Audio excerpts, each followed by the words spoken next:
bedah dari sosial media sama aku kemarin nonton filmnya, ya kan. Kalau masalah real ya nanti setelah ketangkap tiga orang ini baru bisa aku katakan real ternyata ini kan.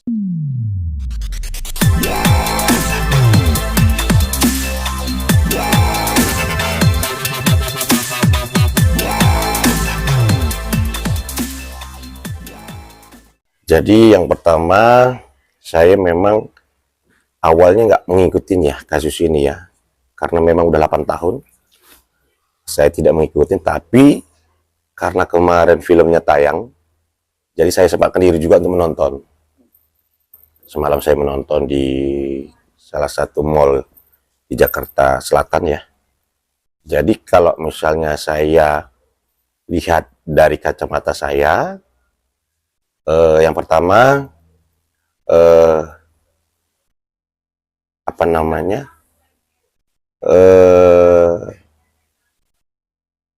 si pelaku ini kan ada sekitar 11 ya awalnya ya. Nah, tiba-tiba pas apa namanya itu tertangkapnya itu awalnya kan si 11 ini si 8 yang ketangkap ini mengakuin kalau si pelaku ini cuma 11 orang, tapi akhirnya beberapa minggu kemudian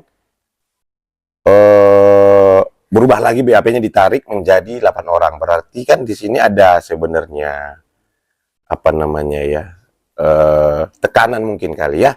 Nah, jadi kalau misalnya masalah si 3 orang ini menurut saya sih simpel aja sebenarnya. Coba deh yang 8 orang ini ditekan. Masa sih nggak bisa kenal? Ya kan? Kan selama ini kan satu geng mereka. Ini geng motor kan ya? Nah, geng motor kan ya. Nah, maksud saya kan coba yang 8 orang ini yang udah ditahan ini, yang udah diponis ini, coba digali lagi lebih dalam lagi. Apa iya mereka nggak kenal? Apa iya apa ada tekanan? Apa iya ada orang di belakang ini? Ya harus digali lagi sama penyidik gitu. Oke, spill dikit bang dengan kejadian yang meninggal kita.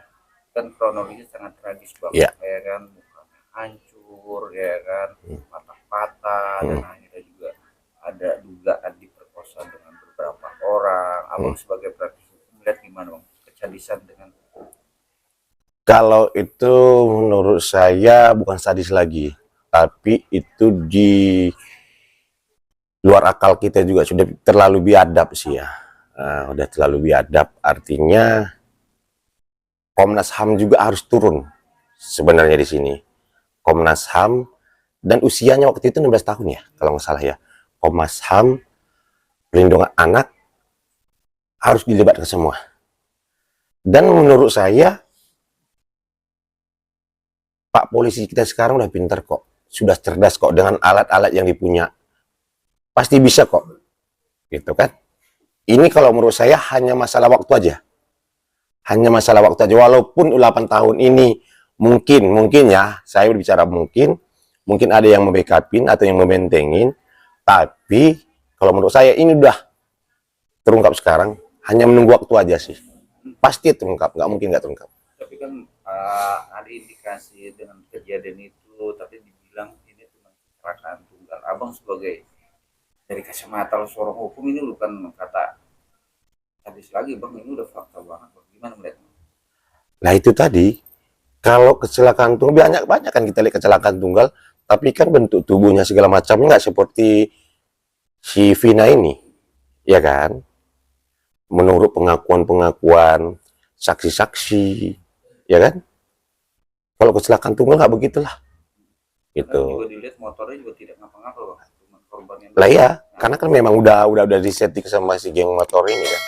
geram gak sih bang melihatnya sebagai proses? Bukan geram lagi. Kalau saya sebagai apa namanya, misalnya keluarga dari situ ya saya cari sampai dapat, gitu. Gitu. Tapi proses kan berjalan. Mm-mm. Kapolda Jakbar juga Iya, Kapolda Jakbar. proses ini.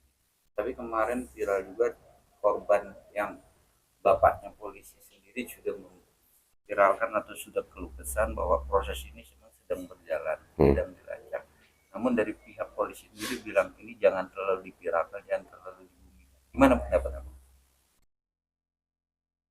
Berbeda pendapat kan bisa aja, sah-sah saja. Pihak berwajib bilang jangan terlalu diviralkan, tapi kan masyarakat lagi nih, kembali ke masyarakat lagi. Di masyarakat ini sekarang kan acuannya ke penegak hukum. Kalau masyarakatnya diam, gimana? Ya kasus ini nggak bakalan selesai juga. Ya sekarang kan no viral, no justice. Ya nggak masalah juga. Tapi kalau misalnya pihak polisi juga berpendapat seperti itu, karena mungkin takut ada apa namanya eh, simpang siur sana sini, ya sah-sah juga, sah-sah saya juga gitu. Tapi kan dari pihak keluarga dari cewek juga pengennya kan ini harus dikupas tuntas dengan pelaku tiga itu. Ya kan ada perbedaan, gimana Bang melihat dari susu? Ya, kalau saya setuju sama pihak korban ini, memang harus dikupas tuntas sampai ke akar-akarnya gitu loh. Jangan sempat terjadi kayak kasus Sinkon dan Karta beberapa puluh tahun lalu. Kan gitu. Itu. Karena saya juga ada, tapi nggak tahu ya, ada juga saya baca, ada juga saya lihat dari sosial media bahwa katanya ada juga yang kayak salah tangkap segala macam itu kan. Ya itu, makanya memang harus diusut tuntas. Bisa kok pihak berwajib, bisa kok. Bicara salah tangkap itu pemberitaan itu, tapi dibenarkan sama salah satu pengacara dari tersangka-tersangka yang sudah menjalani vonis. Dalam BAP itu, tersangka itu bilang bahwa dia nggak ada di TKP, nggak ada di tempat, tapi pada awalnya akhirnya disangka dan sekarang tidak dihukum. Abang melihat dari sisi hukumnya gimana, Bang? Nah itu tadi, kembali lagi kayak kasus dulu Sinkon dan Karta kan. Kalau misalnya memang dia bisa membuktikan bahwa waktu kejadian tidak ada di TKP, mestinya negara harus melepaskan, mengeluarkan dan mengembalikan hak-haknya dia sebagai warga dengan baik. Gitu. Kalian tahu gak kasus Sinkon dan Karta? Nggak tahu ya? Nah, jadi ini kasus yang salah tangkap, di mana waktu itu Sinkon dan Karta ini kan menjadi satpam lah ya, bukan satpam sih ya, penjaga apa namanya, komplek rumah. Komplek rumah, tiba-tiba di dalam komplek rumah itu kemalingan. Pada saat itu mereka lah yang penjaganya di situ, tapi mereka bukan melakukan tindak pidana di dalam. Tahu-taunya karena memang nggak ada yang ngelihat, waktu itu kan belum canggih, ya kan, belum canggih segala macamnya. Akhirnya dia ya yang dituntut, yang melakukan tindak pidana di komplek itu. 10 tahun kemudian tiba-tiba pelaku utama tadi ketangkap, ketemulah di penjara. Pelaku utama ini ngomong, kalian ngapain di sini? Kejadian waktu 10 tahun lalu kami dituduh. Lah, itu yang lakukan kan saya. Nah, akhirnya Sinkon dan Karta ini keluar, ya gitu. Dengan prosesnya berjalannya waktu, tersangka masih DPO, ya kan, Abang sebagai praktisi hukum, penegak hukum harus gimana sih Bang? Ya kan, karena juga masyarakat. Kalau yang namanya DPO itu kan daftar pencarian orang. Semua lapisan masyarakat juga bisa apa namanya ikut serta ya. Ya, tapi maksud saya bisalah pihak polisi mengungkap itu dan menangkap itu. Masa sih ya nggak bisa dengan alat-alat yang canggih segala macam. Walaupun dengar-dengar katanya ada lah isu-isu, kan ada dengar katanya ganti identitas lah, apalah segala macam. Itu kan sebenarnya kan udah gampang. Tapi ini ada kan baru-baru ini polisi juga merilis DPO-nya 3, tapi tidak ditampilkan foto mereka bertiga. Nah, masyarakat di tengah masyarakat ada indikasi apakah ini ketidakprofesionalan polisi atau perintangan dalam pendidikan gitu Bang? Karena pas DPO itu fotonya nggak ditampilkan gitu Bang. Kalau itu sih kembali lagi ya, mungkin ada pertimbangan-pertimbangan pihak kepolisian tidak menampakkan foto mereka gitu. Kalau misalnya mereka polisi menampakkan foto mereka, mungkin pihak polisi takut nanti ya kita harus pertimbangkan juga itu. Tapi biasanya yang namanya DPO memang ya dikasih fotonya, dipasang fotonya.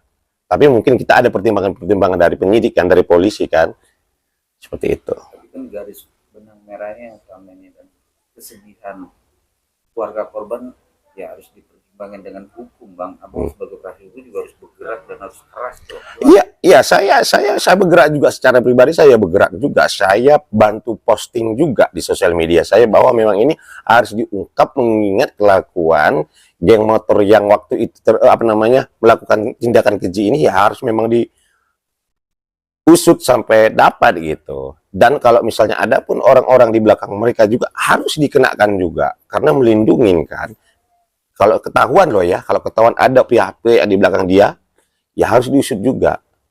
Tapi kan 8 tahun itu waktu yang Enggak lama, 6 bulan aja lama. dan akhirnya viral dengan film itu. Tapi kan banyak juga bilang kemarin terakhir ada salah satu juga polisi datang ke salah satu korban itu tidak boleh untuk difilmkan. Abang punya pendapat gimana nih bang? Kalau menduga-duga kan sah-sah saja. Yang katanya kalau nggak salah orang tuanya si Eki ya, orang tuanya si Vina ya. Didatangkan salah satu pintel lah, nggak berseragam bahwa nggak usah difilmkan. Gimana melihat sebagai penegak hukum abang kan ini harus Oh ya, gentleman dong. iya. Ya kalau itu ya jangan dihalang-halangin juga, itu kan kalau ya kembali lagi zaman sekarang ini no viral no justice kan. Jangan dihalang-halangi. Itu. Jangan ada tekan-tekanan, nggak boleh. Cara tekanan kepala negara atau kepala kepolisian Republik Indonesia harus gimana sih bang? Kalau saya ya, ini kan sudah ramai di mana-mana. Seorang presiden pun harus bertindak. Bukan cuma Kapolri. Presiden Jokowi pun harus bertindak. Memerintahkan Kapolri untuk mengusut kasus ini secara cepat. Gitu. Tapi abang secara kacamata abang, ini real kejadiannya, bukan tanpa embel-embel dengan ada filmnya ini bang. Gimana bang melihatnya bang? Kalau film itu kan cuma gambaran aja ya. Kalau masalah ditambahin, dikurangi sedikit itu hal biasa. Ya, kalau menurut saya ya sah-sah saja sih. Bicara real. Itu tadi, kalau bicara real, kan aku juga bilang dari awal tadi aku tidak mengikuti kasus ini. Ya kan, aku berangkat dari bedah-bedah dari sosial media sama aku kemarin nonton filmnya. Ya kan? Kalau masalah real ya nanti setelah ketangkap tiga orang ini baru bisa aku katakan real ternyata ini kasus. Real dalam pengguna iya kan? Ya, Jelas. ya. Itu tanpa kata itu kematian yang tidak. Nah sekarang karena udah 8 orang ini ketangkap berarti memang real dibunuh, bukan kecelakaan tunggal. Bang, baru-baru ini pengacara terdakwa kan yang 7 orang sudah divonis hakim seumur hidup dan 1 orang lagi divonis 8 tahun penjara. Tapi Pengacaranya? ya pengacaranya bilang dia akan mengajukan peninjauan kembali untuk kasusnya karena diduga yang mereka yang 7 orang ini nggak ada di lokasi, hanya dikorbankan. Abang gimana melihat pengacara ingin mengajukan PK kembali? Siap. Yang namanya upaya hukum itu setiap warga negara berhak, walaupun dia sudah dijatuhkan hukuman mati, seorang si terdakwa itu masih berhak untuk mengajukan upaya hukum karena itu haknya dilindungi sama undang-undang. Masalah diterima atau enggaknya nanti kembali lagi kepada majelis hakim yang memutus perkara ini. Benang merah bang dengan kasus ini bang, bagi penegak hukum apa yang harus diutamakan? Yang harus diutamakan, saya juga kan termasuk penegak hukum ya. Dalam menyelidiki suatu perkara, kita harus benar-benar bekerja secara profesional. Jangan takut ada tekanan. Terus apa yang terjadi, katakanlah itu yang terjadi. Jangan ada ditutup-tutupin. Jangan ada ibaratnya kalau ada tekanan, takut nggak diungkap dengan benar, seperti itu. Keselamatan atau keterbukaan atau hati yang plong untuk korban-korban atau keluarganya gimana bang melihat? Yang pasti buat keluarga korban kan sampai detik ini pun mereka belum menerima ya, belum menerima. Artinya coba kita sesama warga negara Indonesia yang mengikuti kasus ini ya kita berdoa semoga perkara ini yang 3 orang DPO ini segera ditemukan dan segera ditangkap dan segera diadili. Itu. Bicara diadili hukuman maksimal kasus pembunuhan Vina. Ya mati. Rencana apa jawabannya? Mati. Seumur hidup mati. Kata mati gitu. Ya mati. Ya. Mati. Dan pesan saya sebenarnya didik anak-anak kita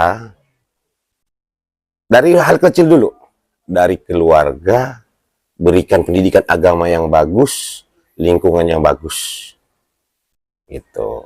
Tapi kan kalau bicara didikan anak, balik lagi kasus ini kan permasalahan ditolak cinta dan cewek itu merudahkan ke muka diduga pelaku itu. Gimana, Bang? Ya, maksud saya bukan masalah di cerita film ini, bukan masalah duda. Kalau masalah sudah itu wajar aja saya bilang. Wajar lah. Kenapa bisa sakit hati, Bang? Apa? Ya namanya orang membela diri sah-sah saja sebenarnya. Kalau saya adik-adik saya suruh. Kalau ada yang macam-macam jangankan diludah. Tonjok aja sekalian bila perlu. Karena pembelaan diri, opermah. Keadaan terpaksa itu kita bisa membela diri kok. Dan itu juga ada ancaman untuk diperkosa, Bang. Apa? Ada ancaman untuk diperkosa, tapi kenyataannya benar. Gimana, Mas? Gimana? Mau diperkosa. Mau diperkosa. Dan memang diperkosa kan? Nah itulah yang tadi aku bilang, bukan manusia lagi itu. Sangat keji.